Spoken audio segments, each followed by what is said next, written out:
Apa itu dasar-dasar keislaman? Kita muslim, masuk Islam disebut muslim, sampai wafat dijaga. Jangan sampai wafat kecuali jadi muslim yang baik. Pertanyaannya, ketika saya masuk Islam, apa yang harus saya pelajari pertama kali? Maka dijawab oleh Nabi, ada 5 hal di sini. 1, antasyhadu an la ilaha illallah wa anna muhammadar rasulullah. Anda sudah masuk Islam, menetapkan Allah sebagai Tuhan, maka pelajari dulu ilmu yang menguatkan keyakinan Anda bahwa Allah sebagai Tuhan. Ilmunya disebut dengan ilmu tauhid. Jadi kalau Anda mengatakan asyhadu an la ilaha illallah, jangan cukupkan di lisan kata Nabi, tapi sertakan dengan pengetahuan. Karena itu tidak sedikit orang bersyahadat asyhadu an la ilaha illallah wa asyhadu anna muhammadar rasulullah. Supermi, oh ya.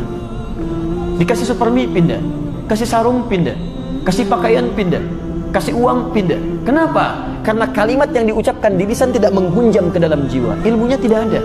Di teman-teman, ketika Anda mengatakan muslim, yang pertama, kuatkan pengetahuan dengan belajar tauhid. 1. Kedua, kalau tauhid sudah kuat, kenal betul dengan Allah, tiba kecintaan kita kepada Allah, sehingga turun Quran surah ketiga ayat ke-31, paling kiri sebelah atas, qul in kuntum tuhibbunallaha, katakan jika kalian cinta kepada Allah, fattabi'uni, ikuti Nabi, ikuti aku, kata Nabi. Maka bagaimana cara mengikuti Nabi? Diturunkanlah ujian lewat amalan-amalan fiqih. Salat, wa tuqimas salat, zakat, wa tu'tiyaz zakat, puasa, wa tasuma Ramadan. 5, wa tahujjal baita in istata'ta ilaihi sabila, haji dan umrahnya. Nah, yang keempat ini, maaf, salat, zakat, puasa, haji, turun sebagai pembuktian keimanan kita. Anda bersyahadat, buktikan syahadat lewat amal soleh. Amal solehnya diantaranya yang pokok, salat, zakat, puasa, haji. Syahadat pakai ilmu, ilmunya disebut tauhid.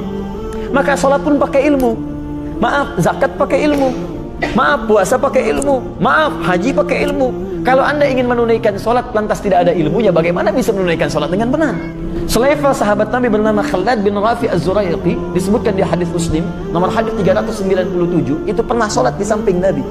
Datang ke masjid Nabi, ja'a rajulun ila Nabi sallallahu alaihi wasallam, fadakhala al-masjid an-nabawi, sholat di masjid Nabi. Kemudian wan nabiyyu fi nahiyatin ukhra min al-masjid. Nabi itu duduk di sisi yang lain di masjid. Dia sholat, begitu selesai sholat, thumma atan nabiyya sallallahu alaihi wasallam, dia mendatangi Nabi sallallahu alaihi wasallam. Faqala assalamu alaik, dia berkata assalamu alaik ya Rasulullah. Kata Nabi, wa alaikassalam wa rahmatullah, wa alaikassalam wa rahmatullah, irji' salli fa innaka lam tusalli. Anda silakan balik salat lagi karena Anda belum salat. Fa'ada salatahu 3 marat, dia mengulang salatnya sampai 3 kali. Mendatangi Nabi berkata serupa, kata Nabi, irji' salli fa innaka lam tusalli. Anda salat lagi karena Anda belum salat. Faqala ya Rasulullah ma uhsinu ghaira. Ya Rasulullah, saya tidak bisa lebih baik dari salat saya yang tadi. Alimni, tolong ajarkan saya. Persoalan orang ini bukan karena dia sahabat Nabi, bukan karena dia salat di masjid Nabi. Persoalannya, dia salat tidak sepenuhnya belajar bagaimana cara salat yang benar. Kata orang ini, tolong ajarkan saya. Diajarkan oleh Nabi, kata Nabi, idza qamta ila shalah asbighul wudu. Kalau pengen salatnya sempurna, sempurnakan wudu. Begini caranya. Tsumastaqbilul qiblah, menghadap ke kiblat, begini caranya. Dari mulai itu kemudian Anda bertakbir sampai dengan selesai. Setelah selesai, kita mengenal kalimat yang sangat populer sampai hari ini. Al-Bukhari nomor hadis 651. Sallu kama ra'aitumuni usalli. Salatlah kalian persis seperti kalian melihat saya salat. Melihat saya salat. Ya, Anda bisa bayangkan. Mohon maaf, sahabat Nabi, dekat dengan Nabi, hidup di zaman Nabi, salat di masjid Nabi, di samping Nabi.